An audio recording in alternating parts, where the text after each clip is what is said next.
Ô editor, bota aí uma música de São João. Tô de quadriculado, então vamos lá.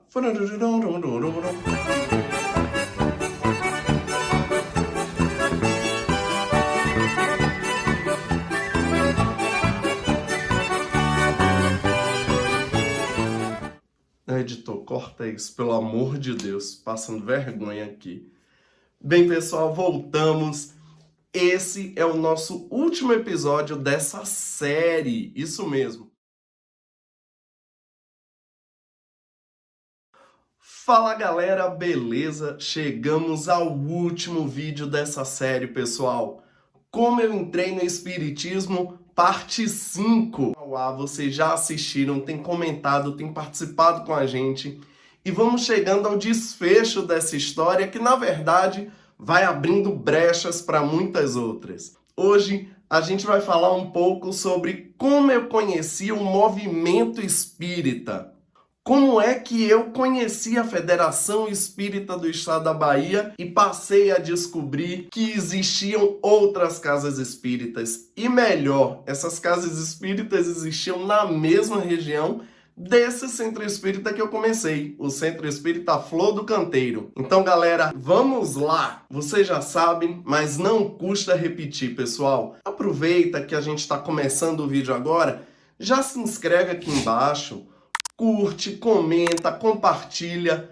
Vamos fortalecer esse grupo cada vez mais e nos unirmos ainda mais nesse pensamento, nessa troca de ideias. Então vamos para o vídeo. Nesse último vídeo, a gente vai contar um pouquinho dessa história. Eu comecei no Centro Espírita Flor do Canteiro, eu tinha por volta de 12 anos. 13 anos eu já estava participando de seminário, do grupo de estudos. Foi uma maravilha. Só que tinha um processo chamado reunião do Conselho Distrital. Nada mais é do que a reunião dos centros espíritas daquela região de Salvador. Essa é uma divisão feita pela Federação Espírita do Estado da Bahia para conseguir chegar a mais centros espíritas para poder dar o suporte que eles necessitarem ou ainda para conhecer e fortalecer as atividades que são desenvolvidas por esses centros espíritas. Então, nessa reunião do Conselho Distrital, eu não sabia que isso existia, não tinha nem ideia que existe federativa, que existe conselho. Eu não tinha noção de nada disso. Cavaleiros, eu vos dou boas-vindas ao vosso novo lar. Vamos cavalgar para Camelot. E foi nessa reunião que eu passei a ter essa noção. Que eu conheci os outros centros espíritas da região de Cajazeiras e também de Castelo Branco. São dois bairros muito grandes em Salvador, tá, pessoal? Nessa reunião, a gente começou a conversar. Eu tava lá, mas assistindo, entendendo e conhecendo do que outra coisa. Isso foi lá mais ou menos em 2015. Mentira, em 2005. Essa reunião tinha por objetivo falar sobre essa divisão que iria ocorrer entre os conselhos distritais. Esse conselho distrital, Conselho Distrital 8, que fazia parte de Cajazeiras, Pau da Lima, Castelo Branco, que são bairros gigantescos da capital baiana, esse conselho distrital abraçava todos esses bairros. E aí a ideia era fazer a divisão para poder fortalecer a atividade, porque com essa divisão passou a ser criado um novo conselho distrital, que foi o Conselho Distrital 11, que era o que o CEFLOC e os outros centros espíritas da região de Cajazeiras passariam a fazer parte.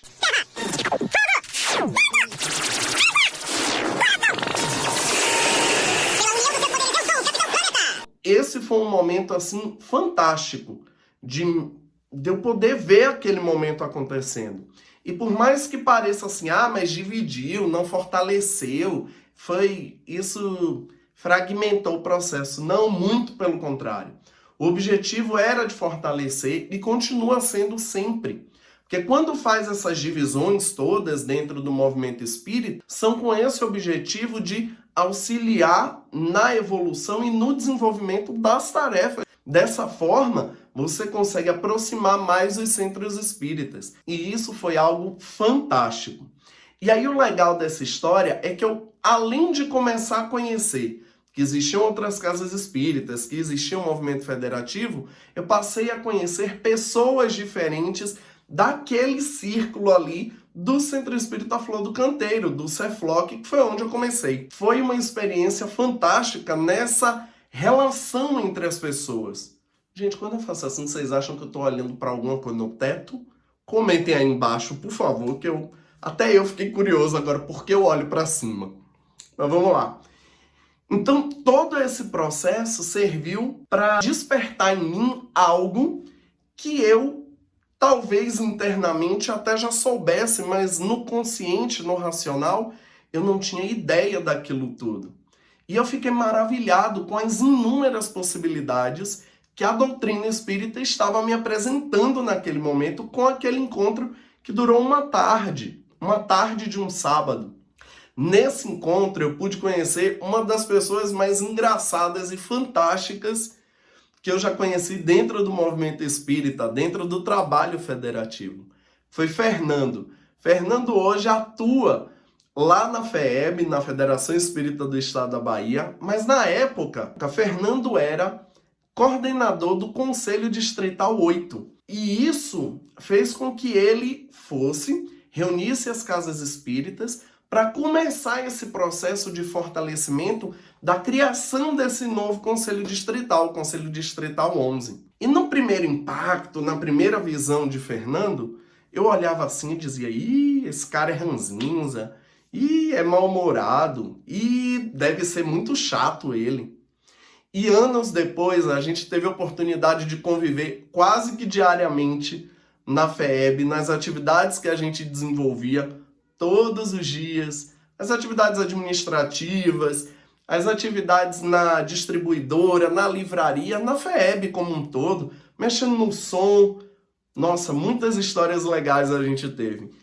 E nessa relação, nesse convívio com o Fernando, foi que eu passei a conhecer ele um pouco melhor e ver que aquela pessoa ali era uma das pessoas mais fantásticas que eu tive a oportunidade de conhecer. Fernando, se esse vídeo chegar até você, comenta aqui embaixo, me manda uma mensagem, qualquer coisa do tipo, porque eu tô realmente muito feliz por essa lembrança, porque foi esse o primeiro momento que eu conheci você.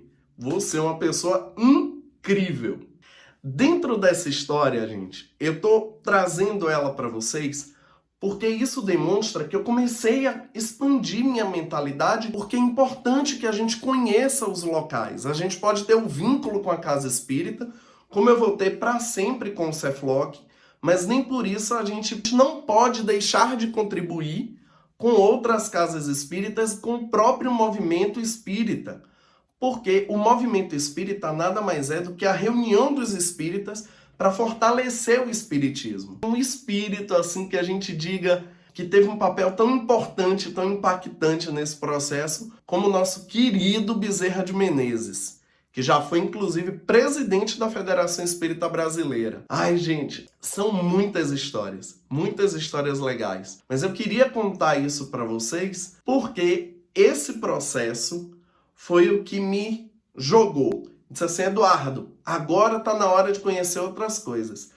E a partir daí eu passei a conhecer a FEEB alguns anos depois, fui conhecer as atividades e o meu conhecer a atividade sempre foi.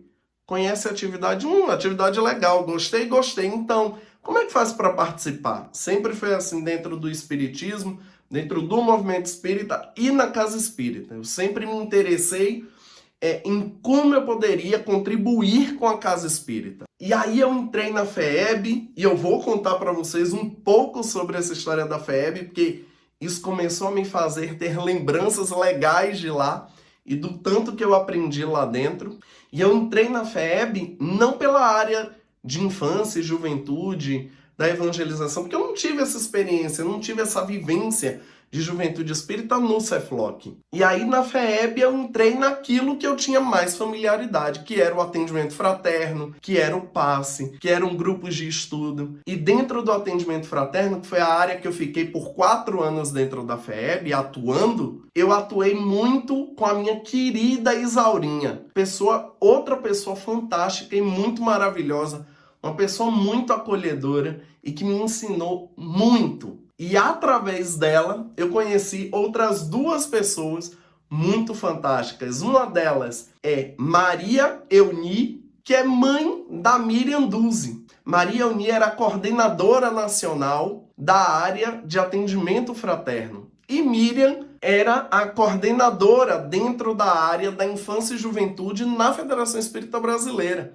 Então eu passei a conhecer as 2 e nos aproximamos muito. Então vejam vocês, eu entrei no Cefloc, numa atividade num sábado eu conheci Fernando, que expandiu minha mente para conhecer o que era o movimento espírita, com as falas dele, com aquilo que ele estava apresentando do Conselho Distrital, dessas divisões. E aí quando eu entro na FEEB eu conheço Isaurinha, porque eu vou para o atendimento fraterno e não para a área de infância e juventude. E dentro do atendimento fraterno eu conheço Maria Euni, que é uma pessoa fantástica, mãe da Miriam, que era coordenadora da infância e da juventude nacional. E aí começa a minha relação de aproximação com essa área, que hoje é a área que eu atuo mais diretamente dentro do movimento espírita federativo. Nossa, gente, vejam vocês como o espiritismo expande a nossa mente, expande as nossas experiências e nos possibilita crescer e nos desenvolvermos cada vez mais. Foi muito fantástico gravar essa série. Não esqueçam, se inscrevam aqui embaixo, curtam, comentem, compartilhem, divulguem, deem ideias. Em breve, no próximo vídeo, a gente já vai ter uma novidade aqui no canal, um quadro que eu estou estruturando, estou montando para ficar bem interessante, bem divertido, que é o quadro Conhecendo Expressões. Esse quadro tem o objetivo de trazer e contar um pouco sobre expressões variadas que a gente usa na doutrina espírita. E no mais, galera, é isso. Esse vídeo está chegando ao fim. Agradeço demais por terem compartilhado comigo nessa série de 5 vídeos, que está na playlist, eu vou deixar aqui no card, que está do lado de cá. Vou deixar para vocês, para que vocês possam ver a playlist completa. São 5 vídeos que duram um pouco mais de 5 minutos.